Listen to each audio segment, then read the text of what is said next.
Hey there, so I'm back again on your screen. Today, let's talk about weight management, something which is a bother to a lot of us, whether man, whether woman, it bothers a lot of us. Let's talk about it. What about weight loss is so important? Is it really necessary for you to lose weight? At the beginning of the year, I did share that I'm postpartum, meaning I just delivered and looking to lose weight back to my pre-pregnancy weight at least. I also want to use this opportunity to share my progress. I did share some strategies that I was going to employ. Part of it had to do with diet, breastfeeding, no use of contraception, which again was a big topic. I was not expecting that overwhelming response. But again, I'm provoking these topics so that we ask questions. You go to the hospital and you're just given an injection or whatever medication and told, you take this, but you don't ask, how else will this affect me in as much as it will help me? What about other side effects and how can I best manage them? That is why I provoke some of these things so that you take action, not me. It has to be you to take action.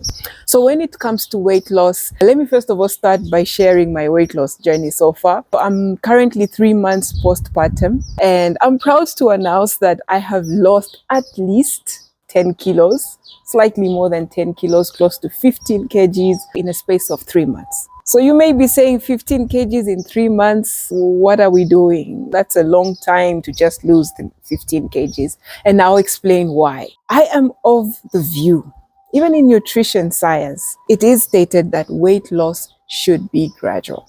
Slowly, and let your body get used to the new weight as you go along. Rapid weight loss is a problem. But really, getting back to the question or the topic for today, is weight loss necessary for you? So to answer this question, let me give you some hints. Let's do a mini nutrition assessment that you can do in the comfort of your home. Are you a man? Number one, if yes, is your waist circumference more than 102 centimeters? Or are you a woman? If yes, is your waist circumference more than 88 centimeters? Then probably weight loss is something you need to consider.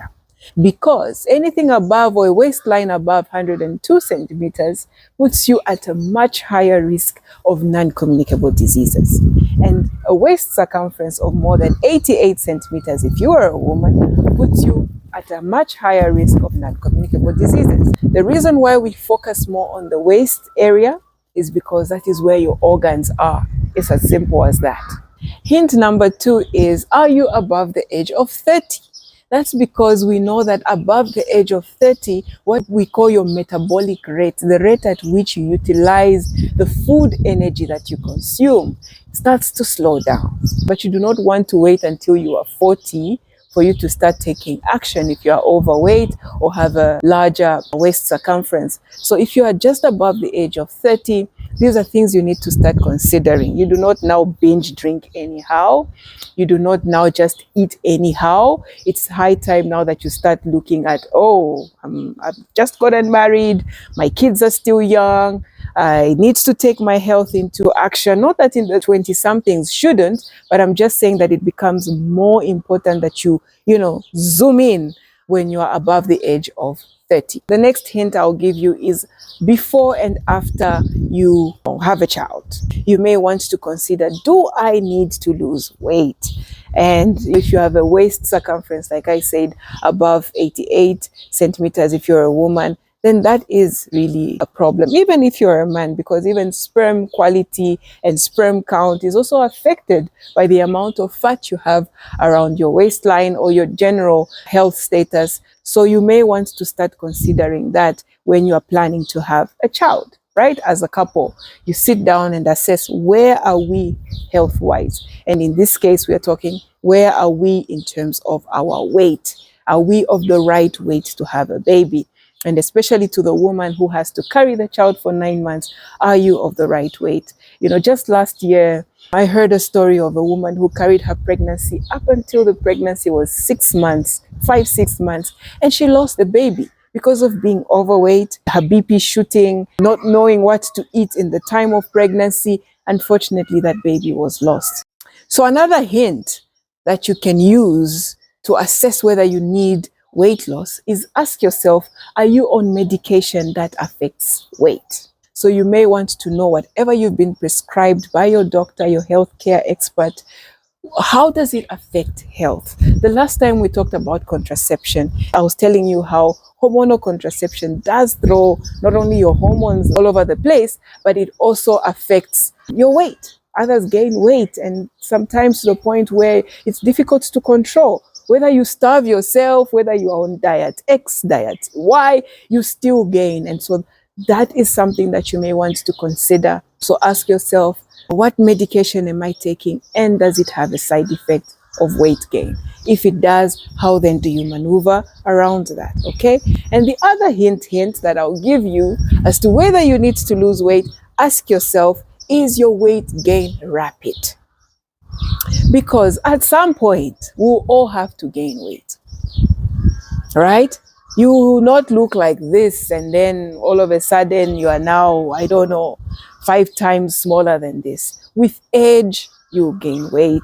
A good rule of thumb is to always know, what was my weight like 10 years ago? I like to use the 10-year benchmark, even when I'm asking clients questions, those who want to lose weight. What has your weight been? If you've been chubby most of your life, why then all of a sudden you want to be toothpick skinny? You know, it does not make sense. I'm speaking like this especially to my Gen Z sisters and brothers. Now that we have social media, there's a lot of peer pressure. It's not like in the time when I was growing up, we only had magazines. The You magazine, People magazine, that you had to compare yourself to. But now with social media, you have images of celebrities, of whatever, always bombarding your screen.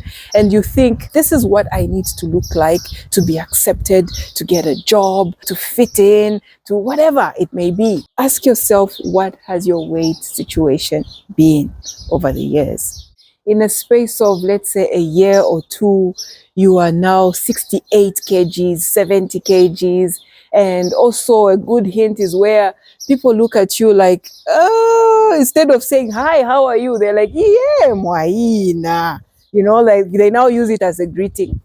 That could be a hint like, okay, maybe I may have gained weight too rapidly, because weight gain or weight loss is inevitable. It will fluctuate. It doesn't have to remain stagnant. But if it is too rapid, it is a problem. And the only reason why it's a problem is because it overwhelms the body. Especially if it's a weight that your body is not used to, it takes a while to adjust, and it may never adjust, and what results are diseases. And so we want to avoid that by ensuring that even if we have to gain weight, it is gradual and in accordance with our age. But another hint is if your doctor recommends it. There are times you go and see your doctor, maybe because of arthritis or gout, or whatever other conditions may be out there, and your doctor says, you know what, if you lost a good 5 to 10 kgs, you will feel better. It is not only about the medication being prescribed, but lose a bit of weight and you'll see how things will start to normalize for you. That's a hint, and that is something that you should take seriously because that's your doctor. So then how do we manage our weight more effectively? When you've noticed all these things that I've talked about, the hints, right? Understand your body. How do you gain weight? There are different ways in which we gain weight based on our genetic makeup. And so I want you to look at this range of silhouettes here that show you how people gain weight differently. Others accumulate weight around the belly, others around the thighs and breasts, others it's around the neck. Yes, around the neck. It is possible that when you gain weight, it's your face and your neck that increase in size. Or it could be that it's the arms. The legs remain slender, but the arms are the ones that gain the weight. This I think I see a lot in men. You gain a lot of weight in your upper body, the chest area, and your legs don't really gain weight. And I've had bodybuilders also who ask questions like, how can I ensure my legs are big because I need to win this competition? But we do have some men also who are the opposite. It's usually the bottom section where they gain weight. So in nutrition, we usually talk of gynoid obesity or android obesity. The gynoid one is not really health threatening. The android one, where you gain weight around your abdomen and also your upper body. That's the one that we usually consider a red flag. You could be 80 kgs, for example. You look at someone else, like just the other day, let me tell you a story. Just the other day, I took my son for some procedure at the hospital. And I knew my weight. And so I saw another lady jump on the scale there as we were waiting in the waiting line. She jumps on the scale to know her weight. And she's also 80. When I looked at her, I said, no way. You look like you are close to 100, if not 100 kgs. How come you and I are the same? So I looked at her and I'm like, wait, I weigh the same. But when you put me and her next to each other, I look smaller than her. So now, which brings me to the question, is there such a thing as being big boned? Yes, there is such a thing as being big boned. Some of us do have bigger muscles than others. Others carry more fat than muscle. Muscle weighs more than fat, right? So you have a higher muscle mass and someone who has a higher fat mass to be 80 kgs. But then when you look at the two people, the one who has more fat looks actually bigger than the other. Or it could be that your bones are the ones that are dense compared to another one who has lighter bones. And so there is such a thing, and that is why we should not obsess about weight. It's good to know it, but not obsess about it. So right now, all I want you to do is look at this again and understand from yourself, and also just look within the family. Do you have this kind of structures? Do you all gain weight in a certain area? And so then just know that, okay, this is an area that is a good indication as to whether I am gaining or losing.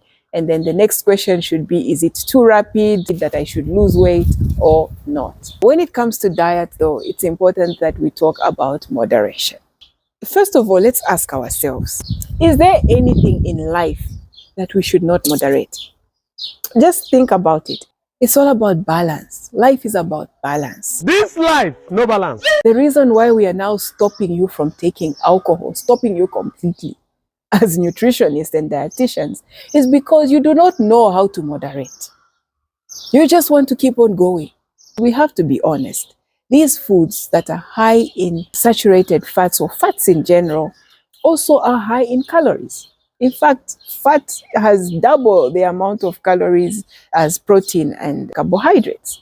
So if you're going to now tell someone, eat as much fat as possible, saturated fats to be specific, you're basically telling that person, increase your weight as much as possible. And with weight gain, whether it is from vegetables or whether it is from meat, the body doesn't care. Weight gain is weight gain. Next thing you know, it starts to cause other complications, arthritis, shanyuko. Why not just achieve balance? I think the only thing that I've ever said on this platform that you should do away with if you can is ultra-processed foods. Because there you have adulterated the food. It's no longer what I recognize as food. You take chicken, you inject it with colorant, with pesticides, with preservatives, with whatever. It's no longer chicken to me. It's now just I don't know what, right? But if it's in its natural form, take it in moderation. There is nothing wrong with me saying not more than a drumstick and a thigh for the day. There's no need for you to eat the whole chicken. That's a recipe for weight gain, and weight gain, now it's a domino effect. A recipe for weight gain, recipe for this, recipe for that. The next thing you know, it just goes on and on like that. So achieve balance.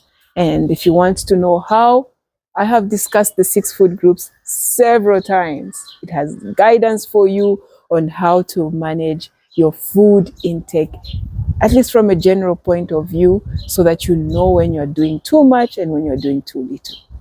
So moderation is key.